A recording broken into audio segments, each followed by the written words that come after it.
కుటుంబంలోని మహిళల గురించి కూడా నీచంగా మాట్లాడిన చరిత్ర మీ తెలుగుదేశం పార్టీది. ఎందుకంటే మోడీ గారి తల్లి నుంచి పవన్ కళ్యాణ్ గారి తల్లి వరకు కూడా అవమానంగా మాట్లాడిన చరిత్ర మీ తెలుగుదేశం పార్టీది. ఎందుకు? సాక్షాత్తు చంద్రబాబు నాయుడు గారే మోడీ గారి భార్య గురించి చాలా నీచంగా మాట్లాడిన చరిత్ర మీరు మర్చిపోవచ్చేమో కానీ ఈ రాష్ట్ర ప్రజలు ఎవరు కూడా మర్చిపోరు.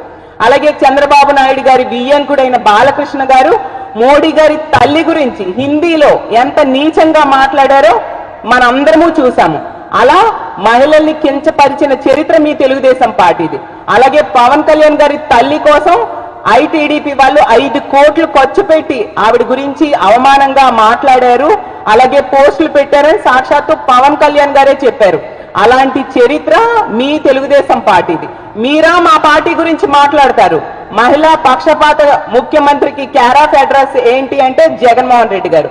అంత చక్కటి పరిపాలన జగనన్న అందించడం జరిగింది. అసలు మీకు ఒకటే అడుగుతున్నాను శబరి గారు, మీ సొంత ఊరు ముచ్చుమరిలో తీసుకుంటే 9 ఏళ్ల బాలికని కొందరు రేప్ చేసి అత్యాచారం చేసి హత్య చేసి ముక్కలుగా చేసి పారేయడం జరిగింది. ఈ రోజు కూడా ఇన్ని నెలలైనా ఈ రోజు కూడా కనీసం డెడ్ బాడీని కూడా మీరు పట్టి కుటుంబానికి అందివ్వలేని అసమర్థ ఎంపీగా ఉన్నారు మీరు. అసమర్థ ప్రభుత్వం మీది. మీకు మా పార్టీ గురించి మా ప్రభుత్వం గురించి మాట్లాడే అర్హత ఉందా అని నేను అడుగుతున్నాను. అలాగే గీతాంజలి అనే మహిళ, ఆమెకి సొంత ఇల్లు పట్టా వచ్చినందుకు సంతోషంతో మాట్లాడితే దాన్ని ఆ విషయాన్ని వక్రీకరిస్తూ ఎంత దారుణంగా సోషల్ మీడియాలో ట్రోల్స్ చేసి ఆమె ఆత్మహత్య చేసుకునేంత వరకు మీ సోషల్ మీడియా ఐటీడీపీ వాళ్ళు వదలలేదు. అంత దారుణకు ఒక సామాన్య మహిళ చావుకు కారణమయ్యారు మీరు. మీకు మా పార్టీ గురించి మాట్లాడే అర్హత ఉందా అని నేను అడుగుతూ ఉన్నాను.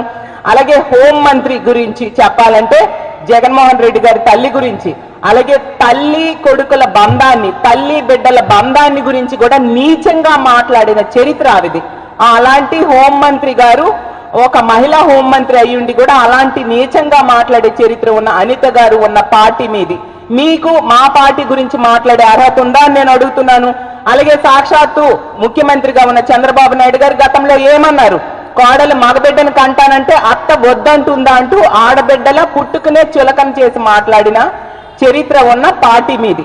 అలాగే తీసుకుంటే జగనన్న మీద, అలాగే భార్య అయిన భారతమ్మ మీద, బిడ్డల మీద కూడా ఎంత నీచంగా కుటుంబ సభ్యుల మీద కూడా సోషల్ మీడియాలో పోస్టులు పెడుతూ లేనివన్నీ ఉన్నట్టుగా క్రియేట్ చేస్తూ మీరు సోషల్ మీడియాలో ప్రచారం చేస్తూ ఉన్న అత్యంత దారుణంగా మహిళలను అవమానిస్తూ ఉన్న పార్టీ ఏదైనా ఉంది అంటే అది తెలుగుదేశం పార్టీ.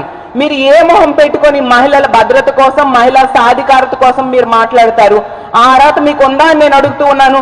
అలాగే తీసుకుంటే మీ పార్టీ కోసం ప్రాణం పెట్టి కష్టపడి పనిచేసిన జూనియర్ ఎన్టీఆర్ గారి తల్లి గురించి నీచంగా ఒక మీ పార్టీకి చెందిన ఎమ్మెల్యే మాట్లాడితే అతన్ని శిక్షించాల్సింది దండించాల్సింది పోయి అతనికి అండగా నిలిచారు మీ చంద్రబాబు నాయుడు గారు, లోకేష్ గారు. మీ పార్టీకి అర్హత ఉందా మహిళల కోసం మాట్లాడే అర్హత నేను అడుగుతూ ఉన్నాను. అలాగే తీసుకుంటే డ్వాక్రా రుణమాఫీ చేస్తానని చెప్పి చేయకుండా మోసం చేశారు చంద్రబాబు నాయుడు గారు. మీరా మహిళల కోసం మాట్లాడతారు? 10 లక్షల వరకు 0 వడ్డీకి రుణం ఇస్తానని చెప్పారు.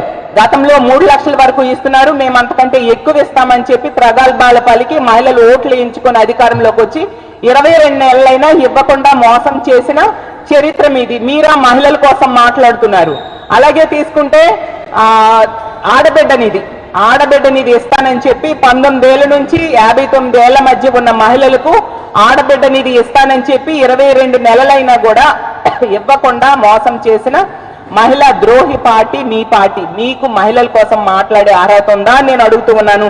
ఎంత ఘోరం అంటే మీకు నిజంగా మహిళలంటే గౌరవం ఉంటే, మీకేమైనా చిత్తశుద్ధి ఉంటే మోడీ గారి తల్లిని, పవన్ కళ్యాణ్ గారి తల్లిని, అలాగే జూనియర్ ఎన్టీ రామారావు గారి తల్లిని అవమానించిన వాళ్ళ తరపున, మీ పార్టీ వాళ్ళ తరపున మీరు ముందు క్షమాపణ చెప్పండి. ఈ రాష్ట్రంలో ఉన్న మహిళలకి క్షమాపణ చెప్పి అప్పుడు మాట్లాడండి మహిళల కోసం, అలాగే మహిళల సాధికారత కోసం అని తెలియజేస్తూ ఉన్నాను.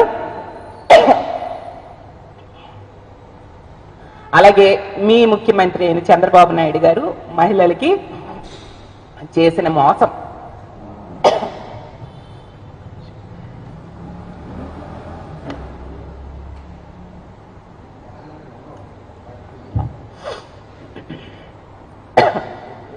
మీ చంద్రబాబు నాయుడు గారు ఎన్నికల టైంలో మహిళలకి ఎన్నో హామీలు ఇచ్చి ఏవో ఒకటి అమలు చేయకుండా మోసం చేశారు.